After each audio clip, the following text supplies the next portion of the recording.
nga doxal ko koo xamante ne nag jàpp nga ni dama cee ne wala dañ ma cee war a jox cër dama jàpp ni ce n'est même pas décent vis-à-vis des pertes en vies humaines et des sacrifices consentis de penser qu'on peut faire du patio mënul nekk. Mame Birame, quel est l'apport du Parti démocratique sénégalais qui s'est engagé à la dernière minute tey gis nañ leen dès les premières heures où les résultats génn gis nañ leen ñu rallier ji le QG tey comme ni ko Maïmouna di waxee la faisabilité si ñoom li nga xamante ne wax nañ ko avec cette coalition là également est-ce que kon bu boobaa sénégalais mën nañu am espoir. waaw dama bëggoon rek jógee ci tendance yi wàcc si sa question bi déjà pour wax ne bi nga xamante ne ni daan nañu toog ci ay élection di dégg lu mel ni remontada di am.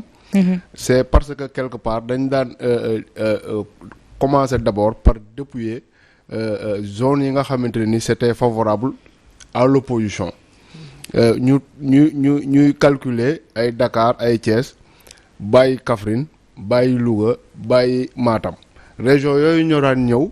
daanaka. biaiser le jeu. Très bien mais fi ñu toll nii. oui tendance yi nga xamante ne ni dafa génn da ngay dégg ñu naan la Kaffrine. Amadou Ba dañ ko faa laminé. ñu naan la Louga dañu ko faa massacré. maanaam zone yi nga xamante ni ñoom ñoo leen mënoon a. permettre la Matam ñu ngi en ballottage. léegi nag ku bëgg a xaar ay résultats yu leen naññi pour doog a féliciter conseil constitutionnel ngay xaar te yaakaar naa ne ñoom ñooy joxe résultat définitif yi avant boobu peut-être commission nationale de recensement des votes dina joxe résultat provisoire yi mais boo bëggee résultat yoo xamante ne nii mooy lu leer nañ ci sa bopp. xaaral conseil constitutionnel maintenant par rapport ak PDS man je pense que da nga koy natable un peu rek ak Bougane nga comprendre que PDS ñoom dañu xam politique maanaam quelque part. dañuy teel a flairer quand le vent tourne. très bien dañu seen train bi di ñëw mu leen ne train bi moom waru leen fi bàyyi. ñu langaamu ci dem. gis nañ ne peloton de tête bi ñi ci nekk xam nañ ne lii du laaj. xam nga tey bu nekkee ku mel ni Bougane mooy xaar décision résultat définitif yu conseil constitutionnel. naan deuxième tour joxe pour moom mu féliciter mën naa ko comprendre. parce que wax dëgg yàlla dina bàyyi jusqu'au bout mu doog a féliciter parce que doon na compter xëy na ci deuxième tour bi pour mu déterminer wu. mais ñii nga xamante ni ñoo demoon ci course bi les 18 autres candidats pour man fi ñu toll nii dañu war a def comme na Abdoulaye Wade defoon en 2012 parce que heure yi fekkoon na effectivement. ak tendance yi tout simplement mu woo Macky Sall féliciter ko. te moom tamit de la même manière. loolu wax ma ne leen c'est en train de tirer en longueur est-ce que ça peut présager quelque chose de. mais xam nga lu ci gën a garaaw sax. en 2000 bi Abdou Diouf doon féliciter Abdoulaye Wade boobu daanaka ñaar rajo ñetti rajo ñoo fi nekk di joxe résultats yi mais à compte-gouttes mais tey jii nii foo tourner. ñëpp di mangook foo tourner résultats yi di daanoo de partout ak les réseaux sociaux foo tourner ñu lay afficher des PV yoo xamante ni c'est incontestable bu doon sax ay résultats yoo xamante ne ni nit moo ko bind nii à main levée wala moo kii ko ni envoyé la ko nga ne am na loo xamante ni mën nañ ko ci douter mais bu ñu la fotolee ay PV yoo xamante ni c'est authentique di la ko envoyé donc nga regroupé ko mu jóge ci région yi nga xamante ni dañ daan jàpp ne sax pouvoir bi la favorable mais yaa xayti kay affaire yi leer na nañ li ci des kañ mooy xanaa bëgg koo ñaawal rek te loolu jàpp naa ne sénégalais yi ñoom ñi nga xamante ni déjà wàcc nañ ci mbedd mi di manifester seen joie du ñu xaar ñooñu di leen ko yàqal. voilà Ayoba ñu dellu si waat ci tendance yi ba léegi statistiques yi ba léegi mi ngi maintien la nekk wala. non les dernières statistiques que j'ai reçues c'est attendez bon elles proviennent du professeur Mamadou Yok professeur de statistique vraiment un spécialiste de chez spécialiste parce qu'il enseigne à l'université Québec de Montréal il dit que les estimations provisoires Sénégal plus diaspora sur la base des centres témoins à 22h21 GMT donnent Bassirou Diomaye Faye 58,14%, Amadou Ba 32,76%. Donc là, c'est même plus avancé que celle donné par le statisticien de la TFM. D'accord kon mu mel ni loo xamante ne kenn dootu ko laam-laame et je pense que Mame Birame ak Mat dinañu ñëw ci point boobu est-ce que Sénégal fi mu toll nii sax on a besoin d'y prolonger ces joutes électorales là il y a des urgences mais également dañuy dem cité Kër Gorgui dellusiwaat Salma Niass moo nekk sur le terrain avec l'équipe digitale Salma ñu ngi lay nuyu. Ça va alhamdoulilah. Allô? Ouais, cité Kër Gorgui, quelle est l'ambiance?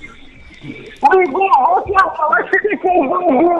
Actuellement, on a un seul lieu, une million de gens à partir de IMVRTV, nga dugg kër Ousmane Sonko, on dit très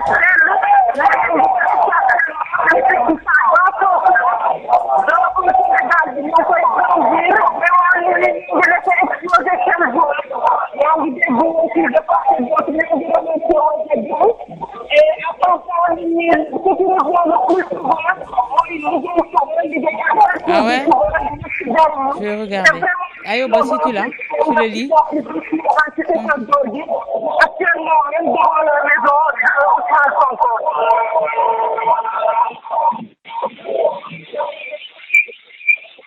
Allô?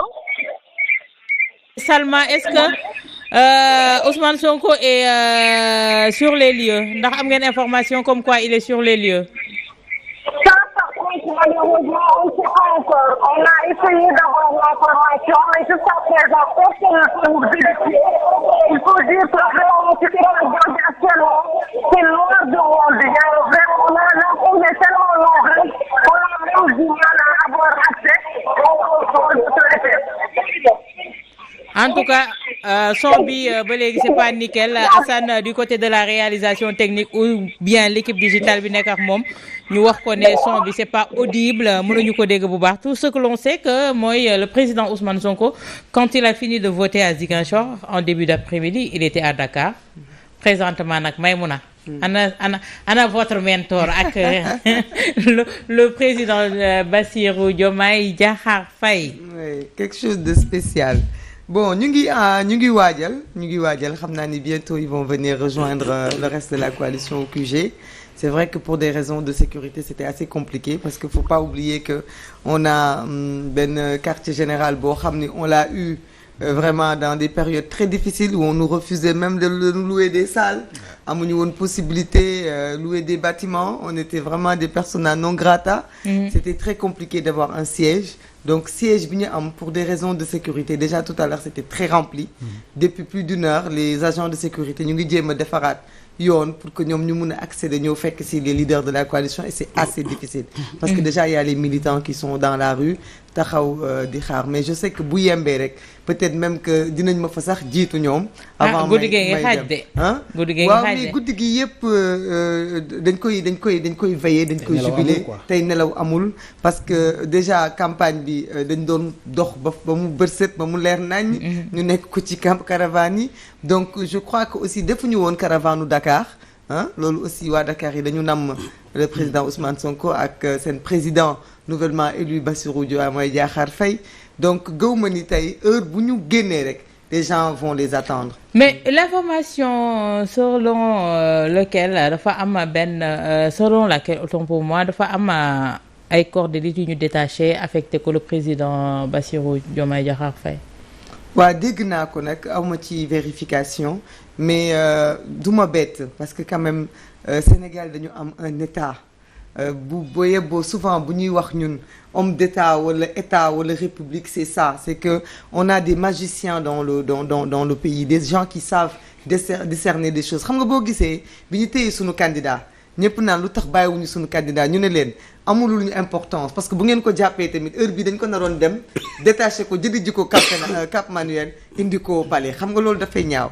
Donc juste pour dire que président de la République Sénégal fu mu munti nekk moom mooy le gardien de la Constitution et ça il y a des hommes qui sont heureusement dans l'État et qui le savent tey tendance yi di commencer génn c'est tout à l'honneur du peuple de notre administration de veiller à la sécurité du nouveau président, parce que ce n'est plus le président de la coalition Diomaye.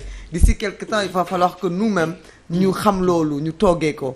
Pour l'instant militants yaa ngi jubilé, mais il faut que militants yi xam ne il sera plus accessible. Non, nekkatul président Pastef ni président Diomaye nekk président coalition Diomaye président, c'est le président du Sénégal. Donc il sera sous la protection de l'État, sur la protection. Et vous avez prôné le changement fu lay jaare également, on n'aura pas un État parti, comme on dit. Non, ce sera déjà la première chose, parce que déjà pour une fois sénégalais yi dañu fal koo xam ne nekkul chef de parti. te loolu dañ ko yàgg xeex. mais les circonstances mu def ni kii ñu fal du chef de parti. dégg nga donc déjà loolu rek mooy moom seen président la sunu président la. donc tant que yooyu rek buñ ci ñëwee da nga may nag ma féliciter quand même les militants du PASTEF. parce que nag c'est vrai nit ñi ñëw nañu. c'est vrai que ñun ñi ñëpp jàpp nañ ci c'est vrai que ñeneen a ngi continuer di ñëw mais nag ñoom itam ñoo ko fa xaar parce que quand même un parti politique boo xam ni dafa juddu ci condition yu mu juddoo jóge ci un groupe de syndicalistes ñu nga xam